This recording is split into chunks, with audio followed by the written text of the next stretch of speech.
Chelsea Cunningham, what inspired you to start The Title Girl? Well, I've always wanted to be my own boss, so I was in the car industry. I ended up seeing a niche in the business, and I decided to take advantage of it, and we've grown ever since then. And what were some of the biggest challenges in getting The Title Girl off the ground? Being a niche business, there's no formula, and it's never been done before. So that was my biggest challenge, was figuring out pricing and what the model looked like. So when you first had to hire staff, how did you do it? Because you were running this business by yourself, you knew how to do everything, but then you had to take on a few people, some partners, if you will. Yes, and what I had to understand is if you want to grow, you got to gain people in a larger capacity. So the hardest thing was figuring out the right person and developing systems, I would say, was the most challenging part of that area. And how are you in terms of delegating? Or do you still find yourself micromanaging after all these years? Because you know how to do it best.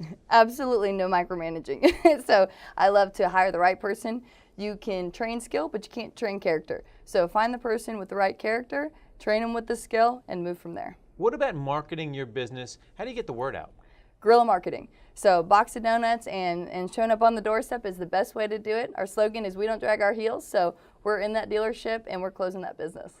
If you could have done something differently when you were first starting out, what would it be?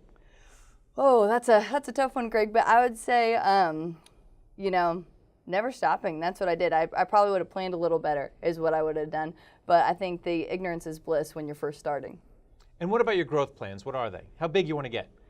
Pretty large. So, I mean, we've got the state of Texas, and so what our plan is to go nationwide, and that's the goal. What are the biggest challenges to hitting that growth target? Regulations as far as what my industry does, and it's very old school because it's very bureaucratic with county by county basis. So coming over that hurdle is going to be the biggest challenge in succeeding nationwide. Well, thanks a lot for coming on and talking about it. Thank you so much, Greg. Appreciate it.